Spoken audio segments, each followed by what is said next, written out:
की बालगंगाधर मेनन की बालगंगाधर मेनन की बालगंगाधर मेनन की मेनन सारे नेതാവേ വീരതയോടെ നയിച്ചോളൂ ലക്ഷം ലക്ഷം പിന്നാലെ മേനോൻ ഗ്രൂപ്പിനെ കൊണ്ടുകടിച്ച് ഞങ്ങൾ താഴെ ഇറക്കും. മേനോൻ ഗ്രൂപ്പിനെ കൊണ്ടുകടിച്ച് ഞങ്ങൾ താഴെ ഇറക്കും. ഇവിടെ കിടന്ന് തൊണ്ട കയറിയിട്ട് ഒരു കാര്യവുമില്ല. മുഖ്യന്റെ മുമ്പിൽ ചെന്ന് വിളിക്കുക. അങ്ങനെ കേക്കട്ടെ. വിഷമിക്കണ്ടോ വേലായുധ. എന്റെ കൂടെ നിൽക്കുന്ന നിങ്ങളെ രണ്ടുപേരെയും പാർട്ടി സെക്രട്ടറി സ്ഥാനത്ത് നിന്ന് മാറ്റിയിട്ടുണ്ടെങ്കിൽ തിരിച്ച് ജനറൽ സെക്രട്ടറി ആയിട്ട് അവരോധിക്കും ഞാൻ. ഇതൊക്കെ ആ മുഖ്യമന്ത്രി അവരാജന്റെ പണിയാ. ഉടനെ ഒരു തീരുമാനം എടുത്തേ പറ്റൂ. വളരെ ശരിയാണ്. ഇങ്ങനെ പോയാൽ മേനോൻ സാറിനും ദിവാരൻ സാറിനും മന്ത്രി എന്ന പദവി മാത്രമേ കാണൂ. അധികാരം മുഴുവൻ മുഖ്യന്റെ കയ്യിൽ. ഇത് നമ്മുടെ ഗ്രൂപ്പിനെ ഒതുക്കാനുള്ള ശ്രമമാണ്. ഇപ്പം തന്നെ എന്റെ വകുപ്പിൽപ്പെട്ട എല്ലാ കോർപ്പറേഷൻ ചെയർമാൻമാരോട് രാജിവെക്കാൻ പറഞ്ഞിരിക്കുക മുഖ്യമന്ത്രി. ഓ, പകരം മുഖ്യന് ഓശാന പാടുന്നവനെ കയറ്റിയിരുത്താനായിരിക്കും. നടക്കുകയല്ല. രാജിവെക്കേണ്ടത് അയാളെ അവറാച്ചൻ. രാഷ്ട്രീയത്തിൽ 18 പഠിച്ച എന്റെ അടുത്ത് അയാളുടെ കളി. എത്ര ഗ്രൂപ്പ് കളിച്ചും കുതികാൽ വെട്ടിയുവാ മേനോൻ സാർ ഈ നിലയിലെത്തിയത്. അല്ല, ഞാൻ ഉദ്ദേശിച്ചത് എന്നൊക്കെയാ മുഖ്യൻ പറഞ്ഞു വരുത്താൻ ഇടയുണ്ടെന്ന്. ഈ വിധത്തിൽ ഇന്നേ വരെ ഒരു പരീക്ഷ പോലും എഴുതാത്ത ഈ മേനോൻ സാറിന് എന്തൊക്കെ പരീക്ഷണങ്ങളാ നേരിടേണ്ടി വരുന്നു എന്ന് ആലോചിച്ച് നോക്കിയേ. അല്ല, ഞാൻ ഉദ്ദേശിച്ചത് എനിക്കൊന്നേ പറയാനുള്ളൂ, മുഖ്യമന്ത്രി അവരാച്ചൻ രാജിവെക്കണം. പകരം മേനോൻ സാർ മുഖ്യമന്ത്രി ആകണം. ഞാൻ ഉദ്ദേശിച്ച ഞാൻ മുഖ്യമന്ത്രിയായതിന്റെ അന്ന് മുതൽ കേൾക്കുക മുഖ്യമന്ത്രി രാജിവെക്കണമെന്ന്. അതെ, തർക്കമെന്ത്? മുഖ്യമന്ത്രി രാജിവെക്കണം. എനിക്ക് ഈ കൺവീനർ സ്ഥാനം മടുത്തു. അവനവന്റെ പാർട്ടി നയി മുറവിളി പ്രതിപക്ഷത്തിന്റെ ഭാഗത്തു നിന്നല്ല. പ്രതിപക്ഷം കാര്യമുള്ള കാര്യത്തിനെ പറയൂ. ബഹുമാനപ്പെട്ട വിദ്യാഭ്യാസ മന്ത്രി ബാലഗംഗാധര മേനോൻ ഈ മന്ത്രിസഭയിൽ അംഗമാണോ അതോ പ്രതിപക്ഷത്തിന്റെ വ്യക്തമാണോ? ആ സംശയം എനിക്കുണ്ട്. ഞാൻ ഈ മന്ത്രിസഭയിൽ അംഗം തന്നെയാണോ? അല്ല, എന്നോടും എന്റെ ഗ്രൂപ്പിനോടുള്ള മുഖ്യന്റെ അവഗണന കണ്ട് ചോദിക്കുന്നത്. എനിക്കൊന്നേ പറയാനുള്ളൂ, മുഖ്യമന്ത്രി രാജിവെക്കണം. ഇയാൾ അവിടെ ഇരിക്കുക. മേനോൻ പറയട്ടെ. എനിക്കൊരു കാര്യം പറയാനുണ്ട്.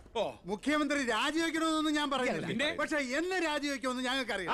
ഭൂരിപക്ഷത്തിന്റെ അഭിപ്രായം മുഖ്യൻ രാജിവെക്കണമെന്ന് തന്നെ. എന്നിട്ട് വേണം മേനോൻ അതിൽ കയറിയിരിക്കാം. അതെ തോമിച്ച, 25 കൊല്ലമായിട്ട് MLA-യും പല വകുപ്പുകൾ കൈകാര്യം ചെയ്തിട്ടുള്ള മന്ത്രിയുമാണ് ഞാൻ. മുഖ്യമന്ത്രിയാവാൻ ഇയാളെക്കാൾ യോഗ്യം ഞാൻ തന്നെ. ആ പൂതി മനസ്സിൽ വെച്ചാൽ മതി. ഇത്രയും അഴിമതി ആരോപണങ്ങൾ ഉണ്ടായിട്ടുള്ള ഒരാളെ മുഖ്യമന്ത്രിയായിട്ട് കേരളത്തിന് വേണ്ട. എന്റെ പേരിൽ ആരോപണങ്ങളേ ഉള്ളൂ. പക്ഷെ മുഖ്യമന്ത്രി അടക്കം പല മന്ത്രിമാരും നടത്തിയ അഴിമതികളുടെ വ്യക്തമായ തെളിവുകൾ എന്റെ കയ്യിലുണ്ട്. അയ്യയ്യേ, നിർത്ത്. നിങ്ങൾ ഇങ്ങനെ പരസ്പരം അങ്ങോട്ടും ഇങ്ങോട്ടും അഴിമതി കേസുകൾ വിളിച്ചു കുവിയാല് അതിന് മുതലെടുക്കുന്നത് ആരാ? പ്രതിപക്ഷം. ഇനി ഒരൊറ്റ തവണ പ്രതിപക്ഷം അധികാരത്തിൽ വന്നാ കേരളം ബംഗാള് പോലെയാവും. താഴെ ഇറക്കാൻ പറ്റിയെന്ന് വരില്ല. അപ്പൊ പിന്നെ കിടന്ന് നിലവിളിച്ചിട്ട് ഒരു കാര്യമില്ല. നമ്മൾ ജനങ്ങളെ നന്നായിട്ട് പറ്റിക്കുന്നവരാ. പരസ്പരം പറ്റിക്കാതിരുന്നാൽ കാലാവധി തീരുന്നത് വരെ നമുക്ക് ഭരിക്കാം. അതുകൊണ്ട് മുഖ്യമന്ത്രിയെ മാറ്റേണ്ട ഒരു കാര്യവും തൽക്കാലം ഇവിടെ ഇല്ല.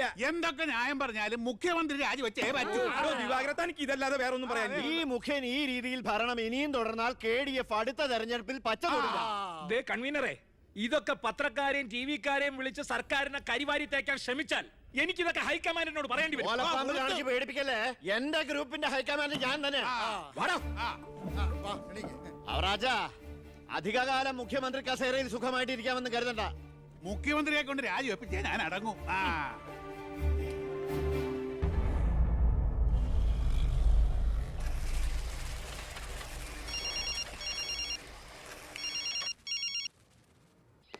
ഫൈനാൻസ് മരുമകൻ IPS.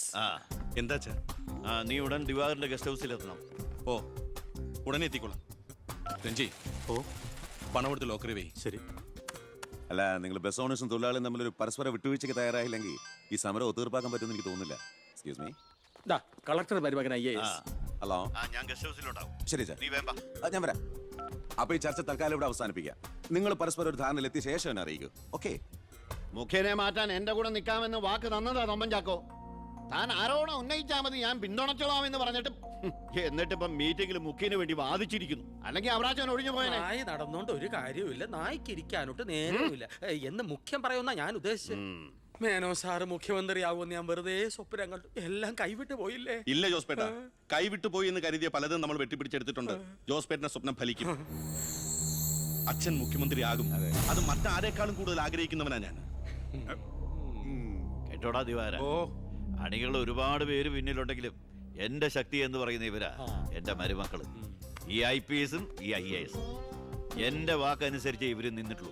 ഇവരോട് അഭിപ്രായം ചോദിച്ചിട്ടേ ഞാൻ പ്രവർത്തിച്ചിട്ടുള്ളൂ. അല്ലച്ചാ ഈ CM രാജിവെക്കാൻ തയ്യാറായില്ലെങ്കിൽ അച്ഛന്റെ ഗ്രൂപ്പിന് പാർട്ടി വിട്ടു പോകുന്നു. എടാ ഈ പാർട്ടി വളർത്തുക എന്നൊക്കെ പറഞ്ഞാലുണ്ടല്ലോ, കൂടെ നിൽക്കുന്ന ഒറ്റ ഒരുത്തനെ വിശ്വസിക്കാൻ കൊള്ളില്ല. വളരെ ശരിയാണ്. ഈ നിൽക്കുന്ന ദിവാരൻ സാറ് ഒരു മന്ത്രിസ്ഥാനം കളഞ്ഞിട്ട് വരില്ല. വരുമോ? അല്ല അത് പിന്നെ അറിയാടോ, മുന്നീന്നും പിന്നീന്നും കുത്ത് പ്രതീക്ഷിച്ചിട്ട് തന്നെ ആ കൂടെ കൊണ്ടു നടക്കുന്നു. ഞാൻ ഒഴിച്ച് അച്ഛാ ഒന്നിങ്ങോട്ട്. പാർട്ടി വിടുക എന്നൊക്കെ പറഞ്ഞാൽ മണ്ടത്തരവാ. CM രാജിവെച്ചൊഴിയേണ്ട ഒരു സാഹചര്യം ഇവിടെ ഉണ്ടാക്കിയാൽ നിങ്ങൾ എന്തുണ്ടാക്കാനും ശരി മുഖ്യമന്ത്രി രാജിവെക്കണം. എനിക്കതേ പറയാനുള്ളൂ. നീ എന്താ ഉദ്ദേശിക്കുന്നത്? സ്വാശ്രയ കോളേജുകൾക്കെതിരെ വിദ്യാർത്ഥികളുടെ സമരം നടക്കുകയാണല്ലോ. അതെ. മുൻപന്തിയിൽ നിൽക്കുന്നത് മുഖ്യനെ പിന്തുണയ്ക്കുന്ന കേസയാ. അത് വിദ്യാഭ്യാസ മന്ത്രിയായ അച്ഛനെതിരുള്ള മുഖ്യന്റെ കളിയാണ്. ആ സമരം വഷളാക്കണം. അതെന്നെയല്ലടാ ബാധിക്കുക. ഞാനൊന്ന് പറഞ്ഞോട്ടെ. സമരം ചെയ്യുന്ന വിദ്യാർത്ഥികളെ പോലീസുകാരെ കൊണ്ട് നമ്മൾ തല്ലിച്ചതയ്ക്കുന്നു.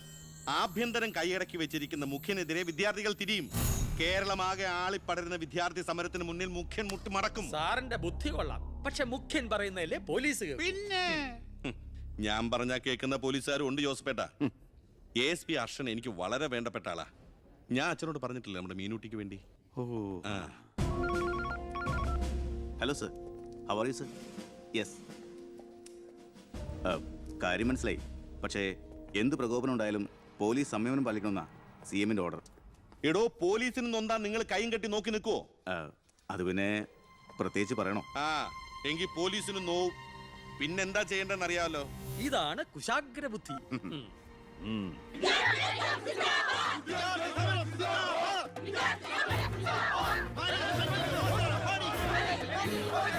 വിദ്യാഭ്യാസം കച്ചവടമാക്കിയ നിയമം കയ്യിലെടുത്ത് പൊതുജീവിതം സമർപ്പിക്കാൻ ആരും ശ്രമിക്കരുത്. Go back.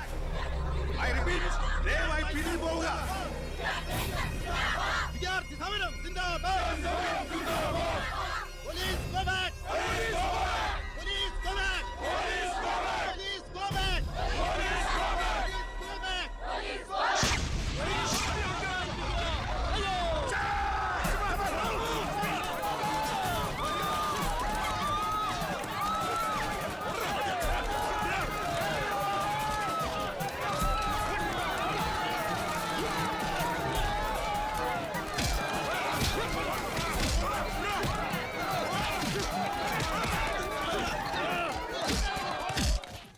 ഹലോ പവിത്ര, എന്തോ പോലീസ് പിള്ളേരെ തല്ലിച്ചതക്കിയത് എന്റെ മകളാ. പവിത്ര, നിന്റെ താന്ത്രം ശരിക്കും ഏറ്റ് കേട്ടോ. അവിടെ പോലീസും പിള്ളേരും തമ്മിൽ പൊരിഞ്ഞ യുദ്ധം. ഇതോടെ മുഖ്യന്റെ പ്രതിച്ഛായ മാറിക്കിട്ടും. അച്ഛൻ നോക്കിക്കോ, ഇനി വിദ്യാർത്ഥികൾ ഇറങ്ങിയിരിക്കില്ല. കേരളക്കരയാകെ പ്രതിഷേധം കത്തിപ്പടരും. വിദ്യാർത്ഥികളെ തൊട്ടുകളിച്ച മക്കളെ നീക്കൾ സൂക്ഷിച്ചു.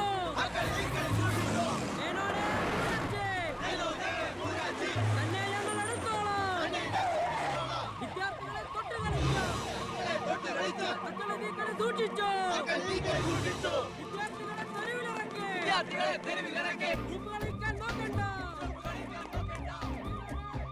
സർ, യൂത്തിൽ ഇങ്ങനെ പ്രതിഷേധയാതെയാണ്. നമുക്ക് റൂട്ടൊന്ന് ഡൈവേർട്ട് ചെയ്താൽ. ഇതിനാ അല്ല, എടോ, മന്ത്രിയെ പ്രൊട്ടക്ട് ചെയ്യാൻ കഴിഞ്ഞില്ലേ പിന്നെ നിങ്ങൾ എന്തിനാ മുന്നിൽ പിന്നിൽ നടക്കണം? അവരെ പിടിച്ച് മാറ്റോ. സർ, ഗ്രൂപ്പ് തർക്കം പരിഹരിക്കാൻ കേന്ദ്ര നിരീക്ഷകൻ എത്തിയ ദിവസം കൊള്ളാം. എല്ലാം നേരിട്ടുണ്ട്, മനസ്സിലാക്കട്ടെ. പ്ലീസ് നിർത്തൂ പ്ലീസ്. ദയവേത് നിങ്ങൾ പിരിഞ്ഞു പോകണം, അല്ലെങ്കിൽ മന്ത്രിയെ പോകാൻ അനുവദിക്കും. മേനോനെ മൂരാച്ചേ രാജിവെച്ചു പുറത്തു പോകും. ആ വണ്ടി ഇടറോ. വണ്ടി ഇവിടെ വരട്ടെ. ആ കടന്നു വരുന്ന ആളത്ര ശരിയല്ല.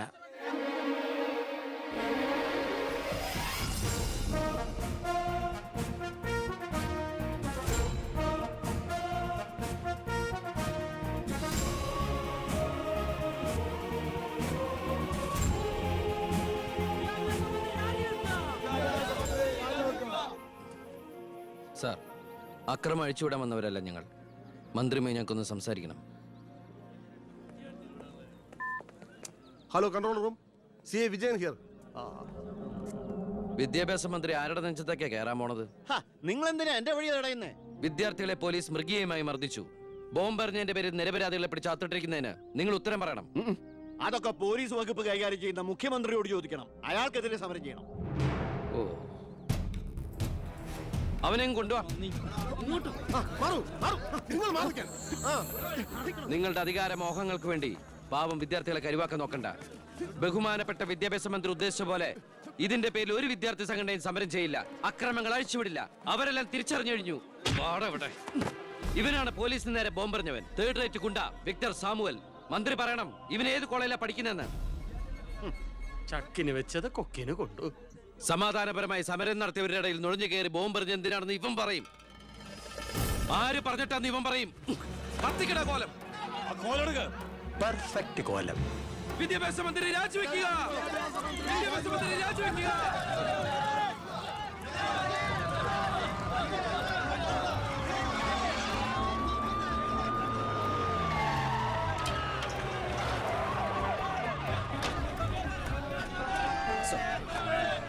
എത്ര നേരം ഈ നടുറോട്ടിൽ കിടക്കുന്നത്? അടിച്ചു മാറ്റണം എല്ലാത്തിനും.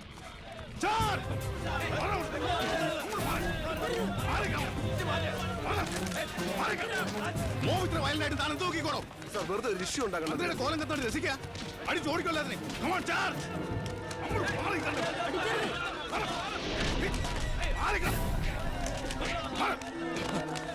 നമുക്ക് നിൽക്കാതെ ഓടി രക്ഷപ്പെടാൻ നോക്കൂ. വേഗം ഓടിപ്പോടും.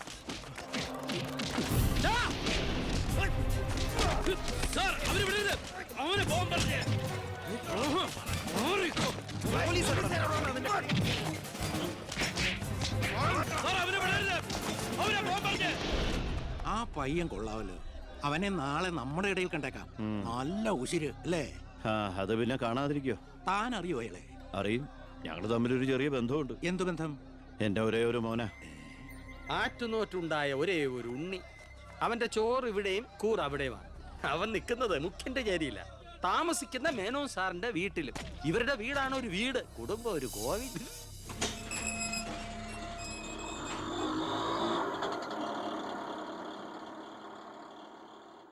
നിർത്തിക്കോ.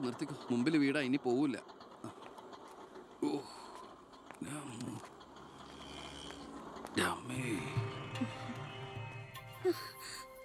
അയ്യോ, ഇതെന്ത് പറ്റിയടാ? അഴിമതി വീരനും കുടില ബുദ്ധിശാലിയുമായ ഒരു മൂരാച്ചി മന്ത്രിക്കെതിരെ ശബ്ദമുയർത്തിയതിനും അങ്ങേരുടെ കോലം കത്തിച്ചതിനും പോലീസ് തന്ന സമ്മാനാണിത്. ഏത് മന്ത്രി? നമ്മുടെ വിദ്യാഭ്യാസ മന്ത്രി ഇല്ലേ അമ്മ? അത് നിന്റെ അച്ഛനല്ലേ? ഞാനത് നിഷേധിക്കുന്നില്ല. കാശ് കൊടുത്ത് ഇടിപ്പിച്ച പോലെ പോയി. എന്നാ ഐഡിയത്? അയ്യോ ഏട്ടാ, ഇത് എന്ത് പറ്റി? ഒന്നുമില്ല മോളെ, ഒന്നും. അയ്യോ, നന്നായിട്ട് കിട്ടിയ ലക്ഷണം ഉണ്ടല്ലോ. വിഷമിക്കണ്ട. ലാത്തിയുടെ ചൂടറിഞ്ഞ തുണക്കുട്ടന്മാർ രാഷ്ട്രീയത്തിലേറെ ശോഭിക്കും. എതിരാളികളെ ലാത്തി കൊണ്ട് അടിച്ചൊതുക്കിയും ചിലർ രാഷ്ട്രീയത്തിൽ വല്ലാതെ ശോഭിക്കുന്നുണ്ട്. പക്ഷെ അതൊന്നും അത്ര ശാശ്വതമല്ല. Every dog has a day. ഞാൻ മകനെയാണ് ഉദ്ദേശിച്ചത്. നീ ഇരിക്കെ, ഞാൻ വിളമ്പാ. ഓ, എനിക്ക് വേണ്ടമ്മ. ഇത് VIP-കളുടെ ടേബിൾ അല്ലേ? ഇവിടെ ഇരുന്ന് കഴിച്ചാൽ അങ്ങോട്ട് ഇറങ്ങില്ല.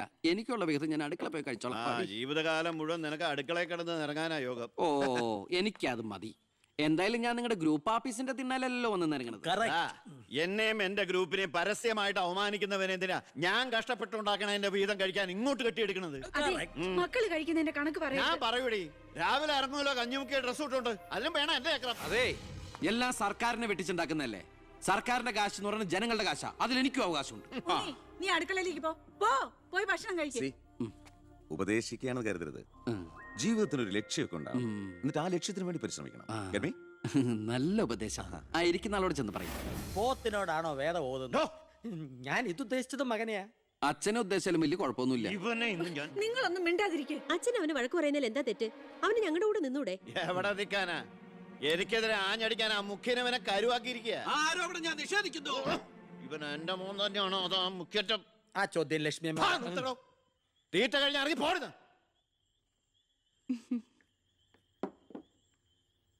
നിനക്ക് അവിടെ പോയിരുന്ന അവരോട് കഴിച്ചാൽ എന്താ?